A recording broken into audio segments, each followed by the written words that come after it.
I want to be able to say this. Oftentimes we would look at this football team and we would doubt ourselves, right? We would look at it like, man, we had these reservations for 10 years ago, right?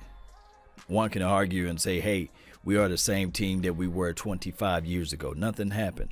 But within the 25 years, we only had one coach that was proven, and that was Bill Parcells. And if anybody else can disagree, you can just post that down below. But Bill Parcells was the only guy that was quote-unquote proven from the Jerry Wayne Jones administration, the coach that he desired to have on this particular team. Now, the reason why I'm saying this is that I'm guilty of it, and I want to be transparent in a sense. To say this right here, can we just pump the brakes? I mean, we talking about contracts. We talking about it. This is the off season. It's always good to speculate, but this team, even though last year was a disappointed year based off of talent, right? But the reality was, or the reality at the time of the conclusion of the matter, is that you had Jason Garrett as the head coach. I understand that can be low-hanging fruit, but the issues that we talking about as it relates to quarterback play, because a lot of people were saying that, hey, Dak Prescott, he's just not consistent. Well, when I look back at everything and I start scratching my head and I start looking at this team, and I said to myself, you know what, the last time we had a consistent quarterback, it was not Tony Romo. It was not the quarterbacks that we had on this team. It wasn't Drew Bledsoe. The last time we had a consistent quarterback was Troy Aikman. Let that sink in, you see. So for us to go back and forth with each other, it's crazy, you see. We are being a circus right now. People are laughing at the Dallas Cowboys' decision to sit back and say to themselves, man, boy, they know how to keep that drama going. And everybody else is focusing on their team. How can they improve this team or their respective teams? And Cowboys fans is fighting over a quarterback that won you 40 games and lost only 24. It was something like that. Or they fighting over the fact of saying, okay, let's get somebody else in here. Who? I want to know, who are you thinking that's going to come into the Dallas Cowboys land and win games? I want you guys to pump the brakes, including me. You know, nobody is perfect around here, but be careful what you wish for. Remember, they ran Kirk Cousins out of town for the Redskin land, and let me know what they done since then, you see. So when we look at this team can be completely different when draft time comes in, because we got the free agency era that's going to be here. Then on top of that, once the free agency is over with, then we have the draft. After the draft, then you have another wave of free agency, meaning that some people are going to let some of their veteran players go because they have high hopes for their particular rookie that they drafted. But even if you're speaking from the realms of, okay, let's go get another quarterback that's in this draft or what have you, don't you know that it's going to take anywhere from maybe 2 to 3 years before that quarterback can get things going? And then on top of that, that's on the outskirts of the Dallas Cowboys. You see, Dallas Cowboys is a different beast to play in. This market is different. It's different. It's unexplainable. But you're going to always have the spotlight shining hot on you at the Dallas Cowboys. And you have to be battle tested. You can't pick your nose. You can't scratch your backside, you see. Because it's going to make first take, second take, third take, undisputed Cowboys. It's going to make all of those shows. And they're going to compare you every single moment they can get a chance. And even if it's a rookie, they're going to look back and say, well, that rookie didn't perform as good as Dak Prescott did, you see. Newsflash. Dak Prescott had an unbelievable rookie season. But if you think a rookie is going to walk in and be good day one in Dallas, maybe in Cincinnati, maybe in, I guess you can say the Cleveland Browns, but not the Dallas Cowboys organization. Maybe in Kansas City, you know. Look, Kansas City, shout out to Pat Mahomes, but it don't hold a candle to the amount of media attention that is given in Dallas Cowboys. Think about this. Let this sink into your mental. The day after the Super Bowl, guess what the number one topic was? Cowboys. During the Super Bowl, guess what the number one topic was? Cowboys. I cannot make this stuff up. But sometimes we can overanalyze as fans, and they can be sitting back, the owners or what have you, laughing and saying, look, we got the money already. The check is already signed. You see what I'm saying? And we just got to hand it over to him. Or it could be the situation where they are ready to move on. Who knows? We can only make speculations for the nation, but if you turn on anybody's airwaves, any airwaves as it relates to sports content, you'll see the Cowboys. You will. But at the same time, let this thing simmer down, settle down. Don't jump off the bridge or what have you, Cowboys fans. Don't shoot below the belt or hit below the belt on these players.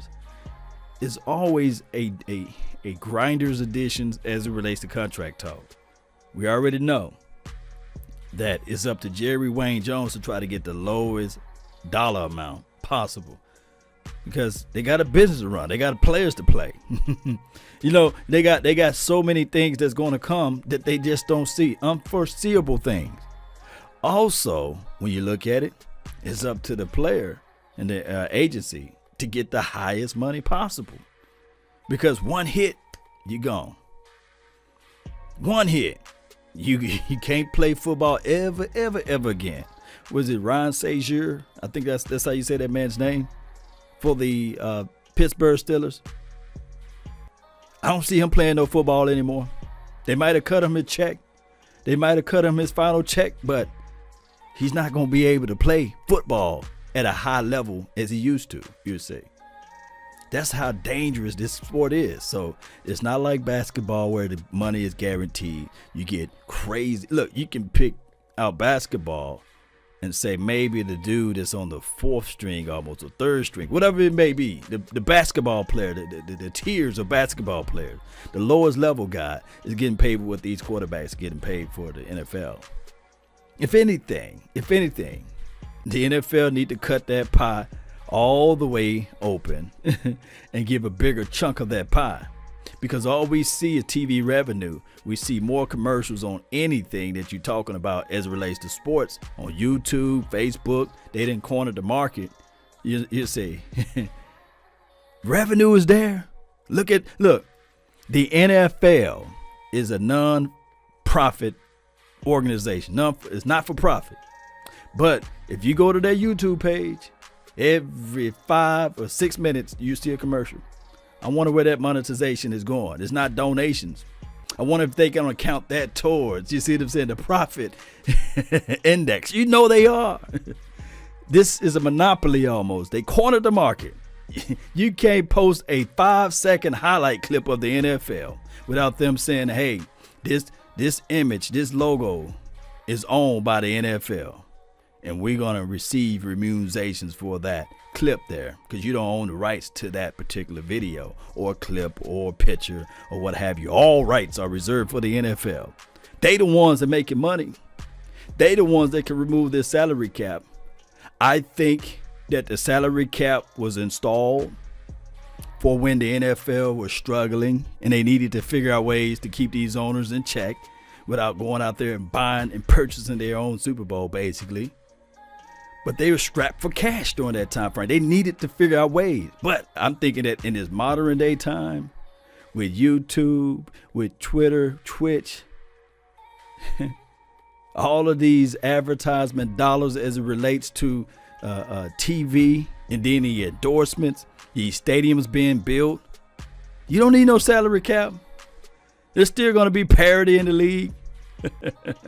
That's the reality of it. And that's all I want to say for this particular episode. But I want people to pump the brakes a little bit. Don't jump off the bridge. Continue to support the Cowboys. Not saying that you got to support the Cowboys by supporting Dak Prescott. But what I'm saying is that you got to support the Cowboys by being realistic, not irrational. And then on top of that, look at the total picture. Think about it.